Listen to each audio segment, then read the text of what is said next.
What's going on, beautiful people? Look, we're full of water. In the last video, we planted everything and filled the whole tank up with water. It started to go a bit murky. It's still a little bit murky, but it's a lot better. So I filled the tank up 2 days ago now, because yesterday was my daughter's 5th birthday party. And I didn't come into the studio at all, which is very rare to me, or for me, should I say. But look, it's actually cleared more than when I first filled it up, which is never normally the case. We've got some good pearling action going on with some of the plants. Considering there's absolutely no flow in the tank, I'm really happy. I thought I was gonna come in here today, after a whole day of not being in, this just being a murky mess. So that's brilliant, because it means there isn't a huge amount of tannins in this wood. And don't get me wrong, some people love tannins, but for my showpiece tank, when you walk in, if I had an 8-foot Blackwater, I mean, purists among us would love it, but the majority of people would be like, this guy doesn't look after his tanks. Now, speaking of looking after my tanks, could this whole thing run without a filter? Probably. I mean, there's quite a lot of plants in there. If I was going to do it like that, I'd have a lot more stems in to start with, just to get everything going a lot quicker. But we're not doing that. We don't want to do filterless in this tank. We're going to do mega filter, quite the opposite of filterless. So yeah, as I showed previously, we have got 2 FX6s to go on this tank.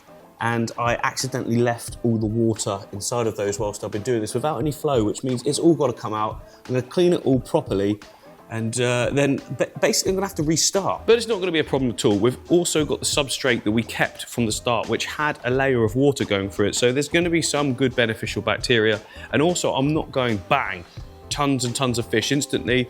By the end of this video, we're going to have some fish in the tank. I'm going to start with a small school, and then over like the course of a week, introduce more and more fish, and then a week later, you know, that sort of thing. So we're building the whole bacteria steadily as we go. I mean, that's how I always start tanks anyway, fish in cycles. On this scale though, you can start with a lot more fish. But I need to start just by getting the whole thing out. It's quite simple. I've got UV filters and things like that running on there, but we'll get to that in a minute. I just got to get it out. Oh, I wish we had smell-o-vision, because it stinks. Now, the bacteria that's colonized everything in there has died because it's had no flow, no oxygen, that kind of thing.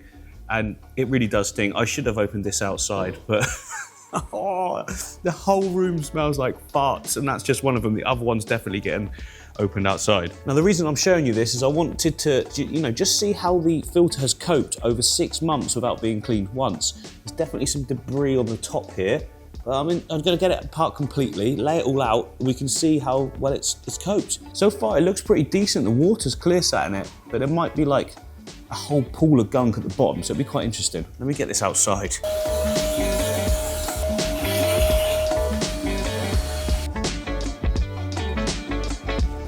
I would have expected more, I have to say.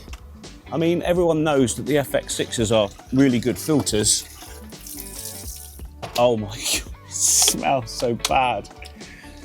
Let's take it apart. I'm massively impressed. Yes, there's some gunk on the top of each layer, but it's pretty darn good. Sponge is clear there. Yeah, let's see how much gunk's in the bottom, and also make sure that there's no baby fish or anything. Mind you, I don't think they would have survived now. There's literally not that much down here.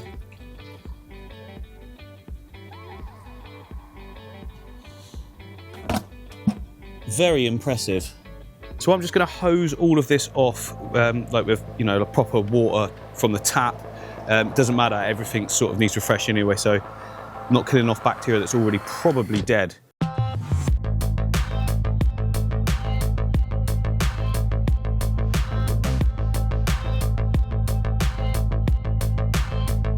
Right, top tip for you. Don't ever leave your filter for 2 weeks in standing water. That absolutely stank. My own fault.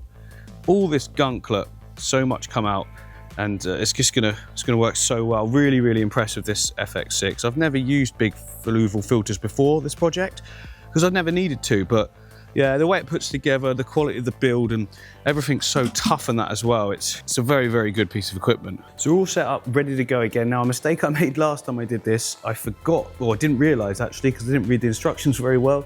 Fill it up with water first, put the lid on, and it self-primes and does everything And you don't have to press any buttons, or you just turn it on and it like works itself out, gets rid of air and starts pumping. But also inside, so we've got our 2 pipes, inlets and outlets there with a UV sterilizer attached. Now those pipes are full of manky water, so I need to open the taps and just drain them out before I plug it all back on.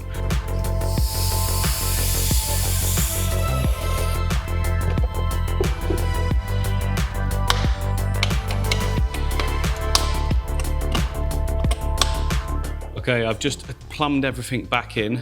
Now I'm guessing one of 2 things will happen here. Either I've put the outlet on the inlet and the inlet on the outlet and it's gonna go a bit weird, or that's how I had it before. I can't remember.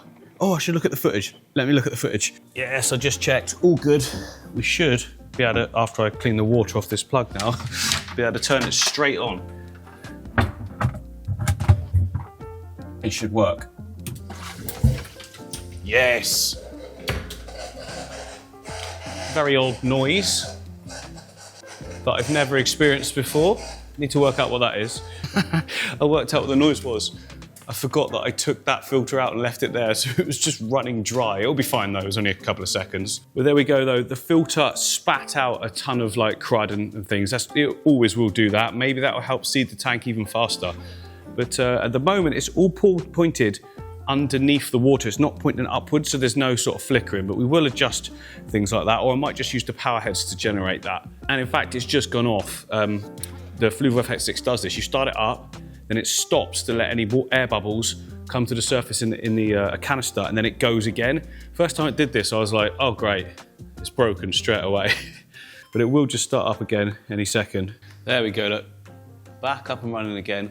Mind you, I mean, that's a lot of awesome shimmer we're getting there, even from that one pump.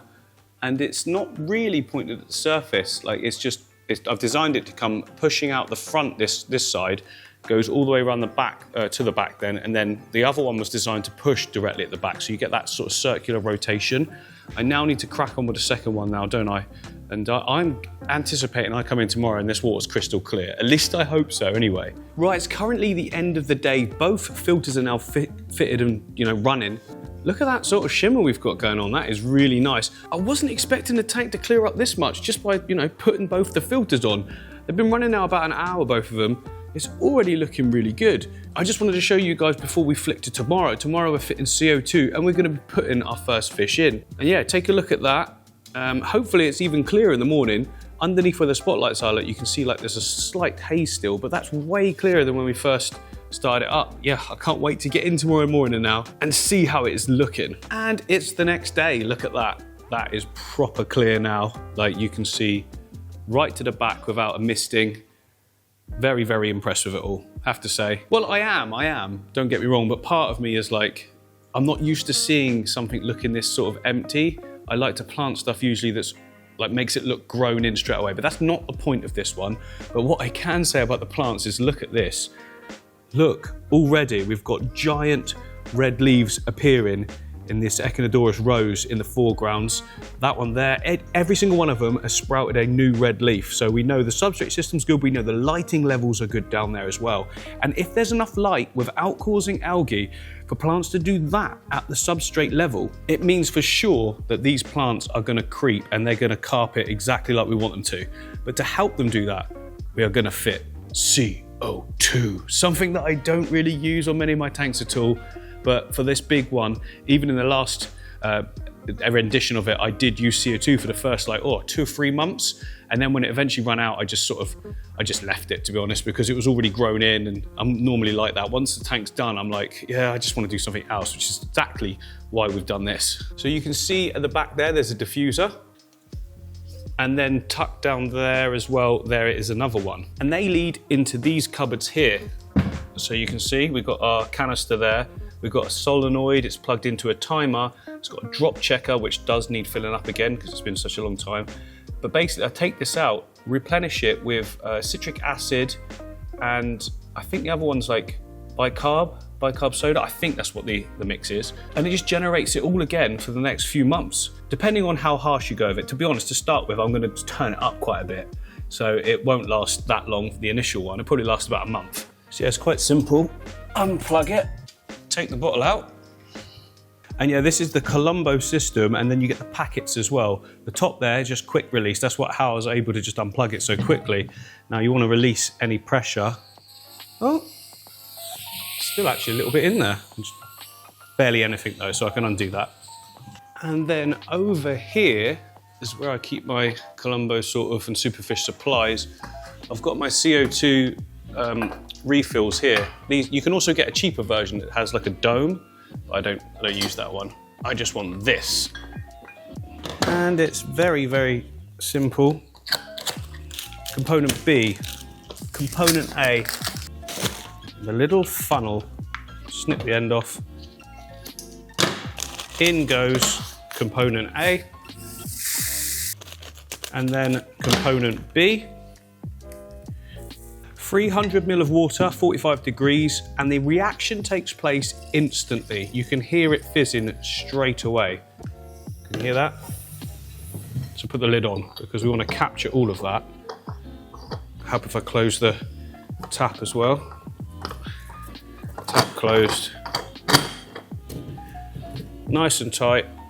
We are generating pressure. So the needle is now rising, and when it gets into the green, it means we can, turn it on, plug it in, turn it on. Now this is not like yeast, sort of the yeast version. That just generates over time. The reaction takes place, the whole bottle gets full with enough CO2, and then it's there to use as if you've bought a canister of CO2. It's just my preferred way of doing it. A lot of people say, get a fire extinguisher, get a solenoid.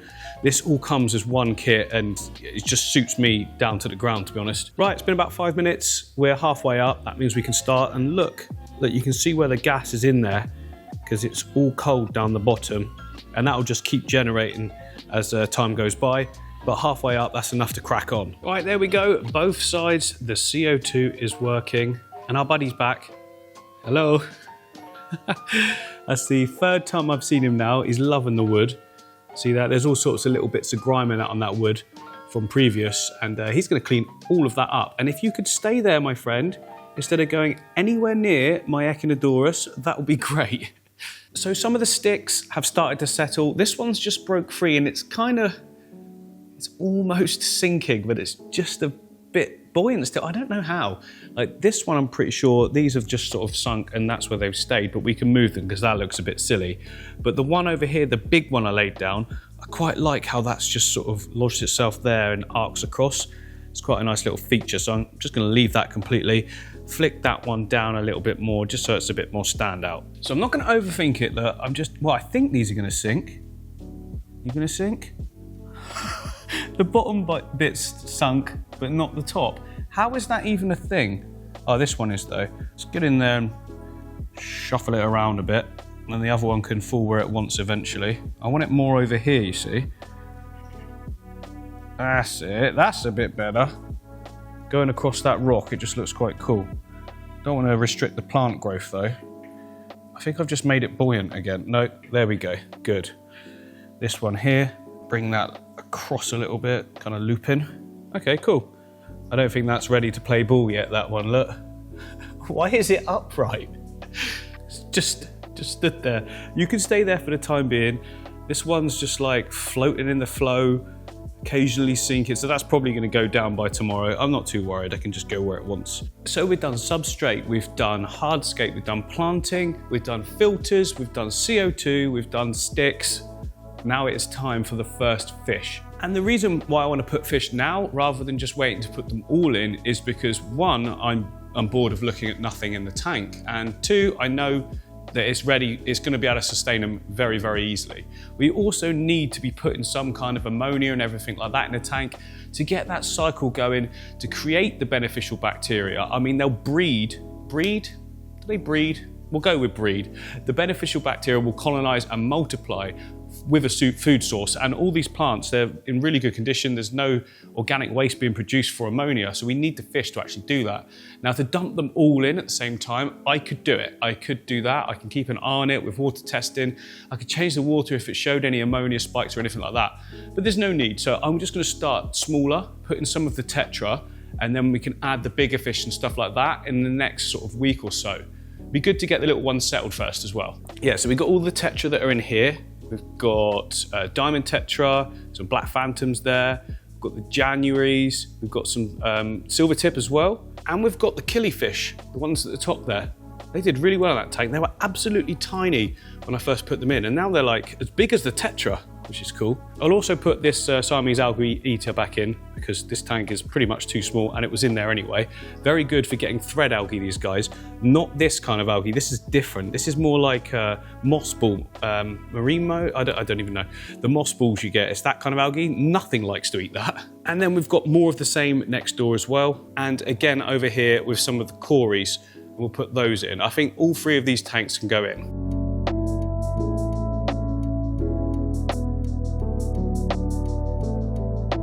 Right guys, I collect up the fish. I've got a good over 100 here probably. The temperature of the tank is matching their temperatures because the whole room is heated. So let's just put them straight in.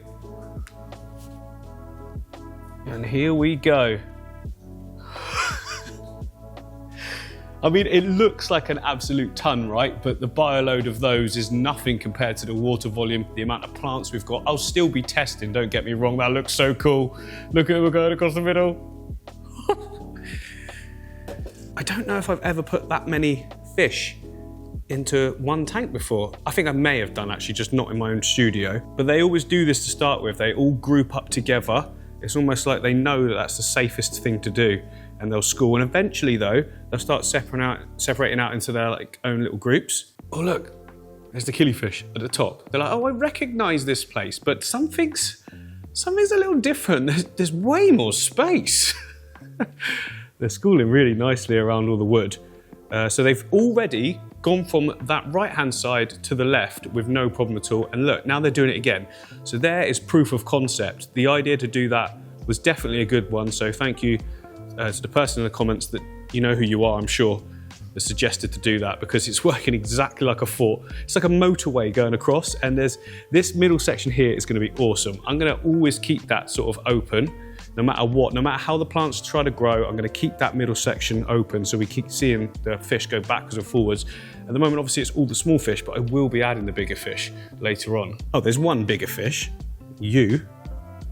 Little Siamese algae. He's fine. Not sure, he's just like chilling at the moment. A bit more of a shy fish, the Siamese algae eaters, but looking good. Look at the size of the January tetras now. A lot smaller than that when I first got them.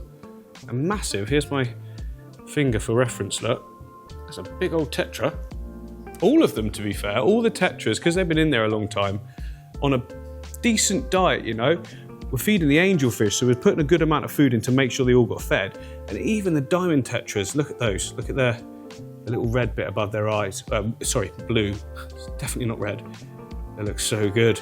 The slate cories have instantly kind of gone and hidden, so I'm not sure where they are at the moment, but again, cories tend to be shy as soon as you put them in, and then when a few of them start coming out, we'll see them. I'm sure we'll see them soon. Now, as much as I like the shimmer going on, looking back at the underwater footage, it was a lot more pronounced. Now, we can get that easily just with some, you know, some flow hitting the top. Even with the filter that we've got running on each side, I could just turn up one of the nozzles. Each side's got two nozzles, so I could do that and it not really disrupt the actual, you know, flow design of the tank. Or I could put in a power head.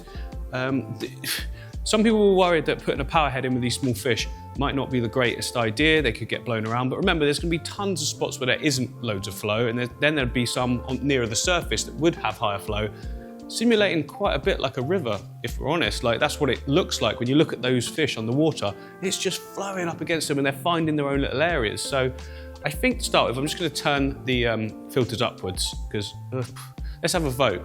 Should I add a power head? I'll do this first. I'll make the shimmer higher and then we'll decide. Because yeah, as we look here, look, it looks great. Really loving how the fish are behaving already. But I feel like I want even more flicker. Maybe I don't, we'll see. Let's do it and see what it looks like. So if I get my trusty old broken ladder, which I still haven't got a new one. It's one of those things you just forget when you go home. I've got so used to it now though, to be honest. Actually, that top one feels a bit dodgy. That's probably gonna go soon as well. Right, turn this up. Okay, that looks like it's flicking more already.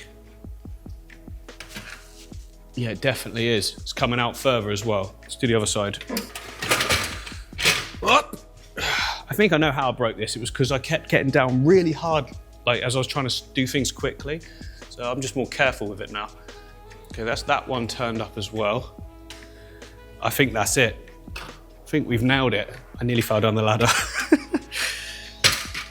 Yeah, that is definitely glistening a lot more like I was seeing in underwater footage.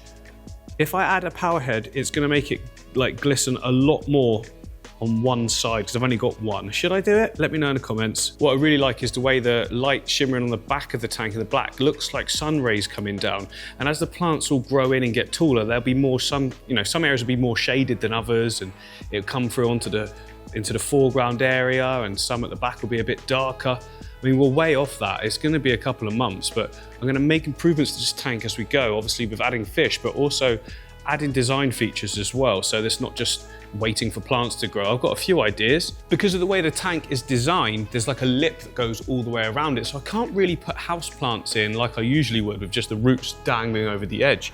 But I do want to put something that fills that back area at the top, because it's going to be ages until the Echinodorus grows up. And I'm thinking like some sort of grid that I could place in there and put like certain plants that are happy just floating on the surface, but sort of grow like stems as if they're on the embankment.